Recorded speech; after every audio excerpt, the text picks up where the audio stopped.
Heraldo Muñoz, a quien dejamos convocado ayer, ex canciller chileno y además representante permanente de la ONU, ex subsecretario general de la ONU. Muchas gracias por estar acá nuevamente, Heraldo. Hola Lucía, ¿qué tal? Muy buenos días. Muy buenos días. Primero, para quien no se ha conectado, la sorpresa, ¿no es cierto? Hace un rato estuvimos hablando de que la ola roja se desvaneció en el camino. Así es. Aún los votos están siendo contados. Es una elección indecisa, particularmente en el Senado, pero ya se pueden sacar algunas conclusiones. En primer lugar, no hubo la paliza que los demócratas temían y no se concretó esa avalancha trumpista republicana que algunos pronosticaban. Y de hecho, pareciera que los incondicionales de Trump están siendo derrotados en la mayoría de las competencias, tanto de gobernadores como de Senado, como de la Cámara Baja. Eso sí. Hay algunas derrotas emblemáticas de los aliados de Trump, como es el caso de Massachusetts, donde gana por primera vez una mujer demócrata abiertamente gay y le gana a un negacionista de la elección presidencial pasada y aliado de Trump. Lo mismo ocurre en el estado de Maryland, donde gana un joven afroamericano que por primera vez, demócrata, que por primera vez compite a una elección popular y gana nada menos que la gobernación de Maryland, arrebatándola de un gobernador republicano. Y como tú mencionas recién, Fetterman, un candidato demócrata en Pensilvania, un estado muy importante que se veía muy difícil para los demócratas, es ganado por el demócrata Fetterman, pese a que había sufrido un derrame cerebral y se había recuperado. Y había incluso participado en un debate donde algunas secuelas de esta situación médica se podían percibir, pero igual gana, y le gana a un médico bastante popular y representa entonces varios de los triunfos de las buenas noticias para los demócratas. Incluso el triunfo que pudiera ocurrir en la Cámara Baja, en la Cámara de Representantes, será mucho menos gravitante de lo que se esperaba, mucho menos amplio de lo que se esperaba, aunque está indefinido, pero probablemente los republicanos logren ganar la Cámara de Representantes. Y el Senado, como tú acabas de decir, está totalmente en el aire porque para que las y los televidentes sepan, en Estados Unidos el sistema electoral depende de cada estado. Y por lo tanto, algunos de ellos tendrán procedimientos que demoren mucho más, particularmente si las competencias son muy reñidas. Entonces, probablemente durante el día y la noche, incluso los próximos días, puede que se estén contando votos todavía, porque como digo, los sistemas electorales difieren de estado a estado. Eso es bien importante lo que usted señala. Efectivamente, cada estado tiene sus propias regulaciones electorales, pero además a nivel federal, o sea, a nivel de todo Estados Unidos, el sistema electoral también es bastante complejo, pero por otro lado está bastante cuestionado. O sea, el hecho de que un voto de una persona, por ejemplo, para las elecciones presidenciales no exista, lo que le dio el triunfo, por ejemplo, a Donald Trump cuando compitió con Hillary Clinton, pese a que Clinton tenía 3 millones más de votos, es algo que también al resto del planeta, probablemente, donde en esas elecciones un voto de una persona arma la mayoría y quien gana finalmente, nos extrañe o nos llame mucho la atención. Y por eso, tal como usted señala, estaremos varios días probablemente viendo los resultados y haciendo análisis, que son interesantes los que usted mencionaba. Muchos datos, o sea, no dejan de aparecer nombres, datos, pero hay algo que es fundamental en lo que está señalado y de eso queríamos hablar además. Pierde apoyo el trumpismo, al punto de que se levante incluso un competidor dentro del Partido Republicano. Estuvimos revisando ya la historia de Ron DeSantis, pero ¿qué significa para América Latina que el republicanismo no se haya afirmado, y menos en esos valores que son los que promueve el trumpismo? Bueno, a mi juicio es una buena noticia, porque el extremismo, el negacionismo, la fake news que representa Trump está perdiendo. Y los aliados más incondicionales de Trump perdieron. De hecho, pareciera ser que uno de los motivos de la movilización de los demócratas es justamente la presencia excesiva de Trump y de sus candidatos que incluso le ganaron en las primarias a los republicanos más de centro. Porque en las primarias, ¿quiénes participan? Bueno, los que son más activistas, los que están más comprometidos, que no es la población en general. Entonces, en las primarias, muchos republicanos centristas fueron derrotados por los trumpistas. Y estos, a su vez, cuando es una elección general como la de ahora, bueno, pierden frente a demócratas que son más de centro, más moderados.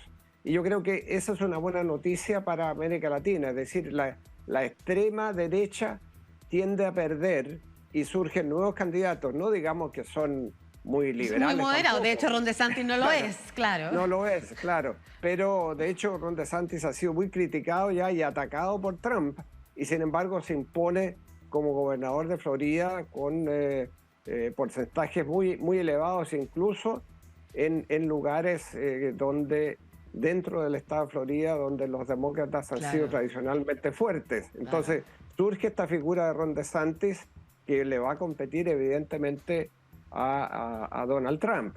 Sí. Y Donald Trump va a tener que pensarlo dos veces, aunque yo creo que probablemente se va a lanzar al ruedo de todas maneras, porque tiene un cofre de millones y millones de dólares que ya ha levantado, y eso no significa tampoco que desaparezca el trumpismo, porque hay ciertos temas de las armas, la inmigración, la diversidad y las guerras culturales, pero en eso, ojo, que esta elección lo que está haciendo es movilizar también a sectores moderados que van a defender el derecho al aborto. Ese fue uno de los elementos que en esta elección aparentemente ganó frente a la decisión de la Corte Suprema de restringir el derecho al aborto. Eso movilizó a los demócratas. Movilizó a los demócratas y movilizó también incluso a algunos republicanos o a los independientes. En Kentucky, por ejemplo, que es un estado republicano, lo comentábamos hace un rato, efectivamente, se impuso el no controlar ni restringir a nivel constitucional del estado, la constitución de ese estado del aborto, como también en Florida, un chico nuevo entra a la Casa de Representantes, 25 años. 25 años. Efectivamente, que apunta a legislar y regular el uso de armas. Y entonces es una generación joven a la que el republicanismo también va a tener que mirar, y eso va a significar peleas internas respecto y una oportunidad quizás además para sacarse el estigma de Donald Trump para quienes dentro del Partido Republicano no están conformes con ello. Se ha anunciado, Donald Trump anunció que el 15 de noviembre en Mar-a-Lago, ¿no es cierto?, esta casa polémica además porque ha sido visitada por el FBI en varias ocasiones, o ha sido investigada también los papeles que ahí se ocultarían según las informaciones que se han desplegado y las investigaciones que se siguen respecto de distintas materias. Además estamos hablando no solamente de lo que tiene que ver con los juicios por la irrupción en el Capitolio, también lo que tiene que ver con la información secreta de Estados Unidos, en fin. Pero la última pregunta, ¿usted cree que Donald Trump entonces el 15 de noviembre, pero que no ha querido decir qué, lo que va a hacer, pese a estos resultados, es anunciar que va en la carrera presidencial? Bueno, yo creo que sí, que se va a lanzar de todas maneras, porque todavía tiene una base, eso es innegable. Hay un trumpismo, está esta extrema derecha que él lidera, el negacionismo en Estados Unidos lamentablemente es parte de la realidad, es un país que está muy polarizado, y en ese contexto yo creo que él debiera lanzarse probablemente a la carrera presidencial. Ahora, yo creo que los demócratas van a recibir un aliento, pese a que probablemente pierdan la Cámara de Representantes y está en el aire el Senado. Han tenido algunos triunfos muy importantes y yo creo que ha triunfado en cierta medida la moderación frente al extremismo de Trump. Es verdad. En Wisconsin, por ejemplo, gana el gobernador demócrata de apellido Evers, y lo hace frente a un muy activo trampista, un negacionista. Y al final, al ganar en la noche, tarde, dice el triunfante demócrata, el incumbente, dice, bueno, ganó lo aburrido.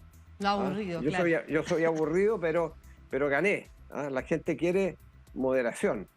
Claro. Pero aún con eso, yo creo que Trump se va a lanzar y veremos lo que pasa dentro del Partido Republicano, porque DeSantis claramente tiene ganas de lanzarse y ha estado recorriendo el país, Sí, apoyando a otras candidaturas, de modo que vamos a tener ahí una competencia importante, y lo que vamos a tener que determinar qué es lo que pasa dentro del campo demócrata. Pero lo que está pasando esta noche, hoy día, mientras se cuentan votos, es una situación mucho mejor para los demócratas de lo que pensaban, y no está el escenario terrible que temían de una sí. avalancha trampista. Sí, y lo que hablamos además respecto de América Latina es importante, no solamente porque estamos mencionando lo que tiene que ver con fortalecer las democracias, las fake news y otras cosas por las que se ha impactado también el resto del mundo, ¿no es cierto?, en distintos procesos electorales, sino que además porque, por ejemplo, en Chile no hubo embajador o embajadora de Estados Unidos durante todos los años de Trump. Eso habla del poco interés con el que miraba Estados Unidos en ese gobierno a América Latina, y por supuesto eso impacta hasta incluso las posibilidades de hacer tratados comerciales importantes, avanzar en negocios bilaterales o entre Estados Unidos y Latinoamérica en general. Así que es importante también este resultado para seguir analizándolo. No está todavía completamente resuelto, pero por supuesto es mucho mejor de lo que se esperaba para los demócratas, y como usted señala, positivo también para América Latina, el que no se siga fortaleciendo ese lado más extremo del republicanismo. Muchas gracias, Heraldo Muñoz, ex canciller chileno, además representante permanente en la ONU, además ex subsecretario general de la ONU. Muchas gracias por estar en esta conversación, como siempre, con DNews para toda Latinoamérica. Le mandamos un gran abrazo. Muchas gracias, Lucía.